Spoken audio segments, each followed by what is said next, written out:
Bismillahirrahmanirrahim. Assalamualaikum warahmatullahi wabarakatuh. Hai teman-teman sekalian, perkenalkan saya Rajda Faiz Angginasari dari program Pendidikan Matematika. Di sini saya akan menjelaskan sedikit mengenai pendidikan Islam, di mana itu termasuk matkul Islam interdisipliner. Nah, sebelum kita masuk ke materinya, sebelumnya saya akan menjelaskan dulu apa saja sih yang akan kita bahas. Jadi yang pertama itu kita akan membahas tentang konsep umum pendidikan Islam, yang kedua tentang pendidik dan peserta didik dalam pendidikan Islam, dan yang ketiga adalah interaksi antara pendidik dan peserta dalam pendidikan Islam. Nah, ayo kita bahas sekarang. Oke, yang pertama yaitu kita akan membahas tentang pendidikan Islam. Nah, konsep pendidikan Islam ini bisa kita definisikan menjadi 3, yaitu yang pertama dari pendapat salah satu ahli, yang kedua secara epistemologi, dan yang ketiga definisi secara keseluruhan. Nah, yang pertama ini adalah definisi dari salah satu ahli, yaitu Mulyasa. Mulyasa mengartikan pendidikan Islam sebagai upaya rencana dalam menyiapkan manusia untuk mengenal, memahami, menghayati, dan mempercayai ajaran agama Islam dengan dibarengi tuntutan untuk menghormati agama lain dalam hubungan antar umat beragama untuk menciptakan persatuan dan kesatuan bangsa.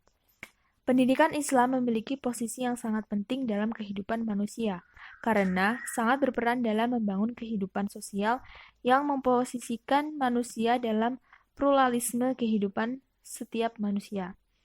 Nah, untuk yang kedua yaitu secara epistemologi yang berasal dari bahasa Arab yaitu tarbiyah dengan kata kerja rabba. Seperti yang terlihat dalam ayat Al-Quran dan hadis Nabi sebagai berikut, yang artinya, dan rendahkanlah dirimu terhadap mereka berdua dengan penuh kesayangan dan ucapkanlah, wahai Tuhanku, kasihilah mereka keduanya, sebagaimana mereka berdua telah mendidik aku waktu kecil. Nah, dalam bentuk kata benda, kata raba ini bermakna Tuhan, karena Tuhan juga bersifat mendidik, mengasuh, dan memelihara. Nah, untuk definisi yang ketiga yaitu definisi secara keseluruhan.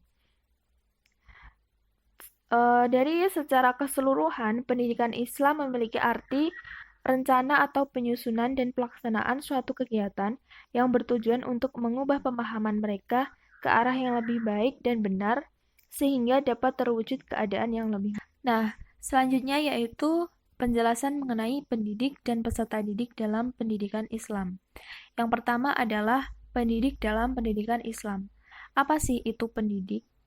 Pendidik yaitu siapa saja yang bertanggung jawab terhadap perkembangan peserta didik. Dalam konteks pendidikan Islam, pendidik sering disebut dengan murabbi, alim, mudaris, dan mursyid. Kelima disebut sendiri menurut peristilahan yang dipakai dalam pendidikan dalam konteks Islam. Pendidik dalam Islam ialah siapa saja yang bertanggung jawab terhadap perkembangan anak didik. Orang yang bertanggung jawab tersebut adalah orang tua, ayah, dan ibu anak didik. Itu menurut tafsir tahun 2005 halaman 74. Kemudian pendidik juga berarti sebagai orang dewasa yang bertanggung jawab memberi pertolongan pada peserta didiknya dalam perkembangan jasmani dan rohaninya agar mencapai tingkat kedewasaan, mampu berdiri sendiri dan memenuhi tugasnya sebagai hamba dan khalifah Allah Subhanahu wa Ta'ala. Kemudian untuk yang kedua yaitu peserta didik dalam pendidikan Islam. Peserta didik dalam pendidikan Islam yaitu setiap manusia yang sepanjang hayatnya selalu berada dalam perkembangan. Nah, maksudnya di sini yaitu bukan hanya anak-anak yang sedang dalam pengasuhan, dalam pengasihan orang tuanya, bukan pula hanya anak-anak dalam usia sekolah, tetapi mencakup seluruh manusia, baik sebagai individu maupun sebagai kelompok. Baik manusia yang beragama Islam maupun tidak dengan antara lain secara keseluruhan. Setiap orang terlibat pendidikan, baik itu formal, informal maupun non-formal. Mereka harus mampu mengembangkan dan mensosialisasikan berbagai persoalan yang berkaitan dengan pendidikan peserta didik secara baik dan benar, demi terselenggaranya kegiatan pembelajaran yang menyenangkan bagi guru dan juga bagi peserta didik. Nah, esensi dari peserta didik ini memiliki kewajiban dan tugas dalam menuntut ilmu.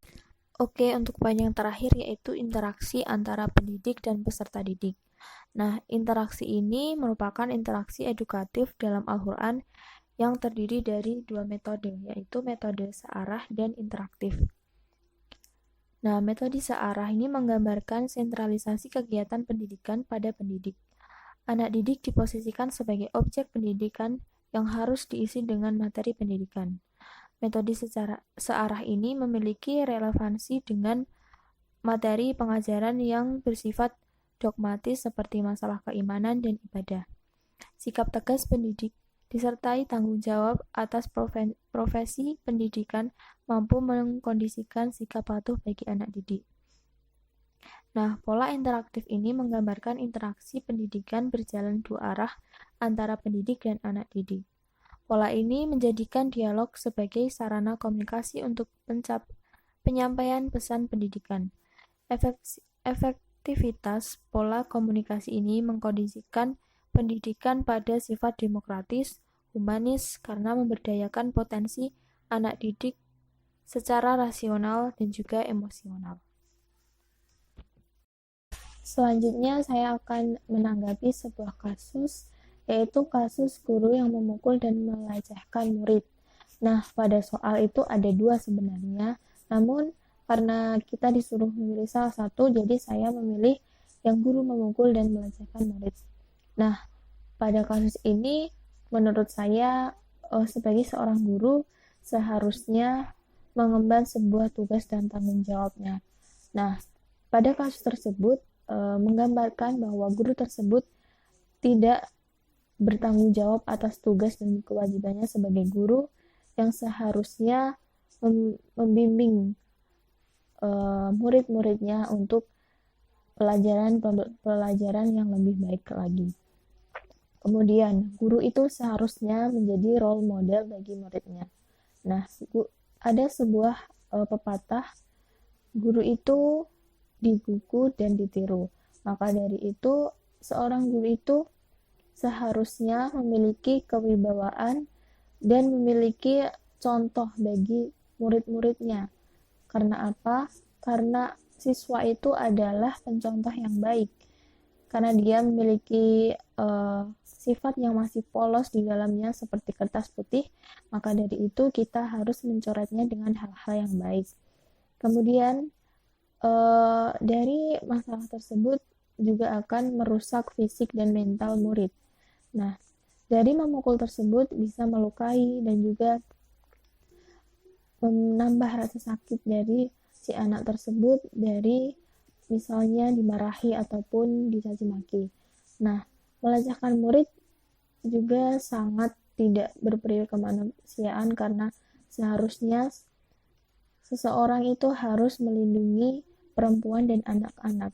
Nah, murid ini termasuk salah satu orang yang harus dilindungi. Oke, selanjutnya mengenai tentang bagaimana sih pembelajaran matematika yang dilakukan agar efektif dan tidak terlepas dari nilai-nilai Islam. Sebelumnya mungkin saya akan memberikan sedikit definisi mengenai pendidikan. Nah, pendidikan itu merupakan proses belajar manusia agar menjadi orang yang lebih tahu mengenai segala sesuatu yang awalnya belum diketahui. Nah, maka dari itu, pendidikan ini harus mencapai tujuannya. Baik, mungkin itu saja yang bisa saya sampaikan mengenai materi pendidikan agama ini. Semoga apa yang kita pelajari pada hari ini bisa bermanfaat untuk kedepannya. Saya juga mohon maaf mungkin banyak salah saat saya menyampaikan materi ini. Billahi fi sabilil haq fastabiqul khairat. Wassalamualaikum warahmatullahi wabarakatuh.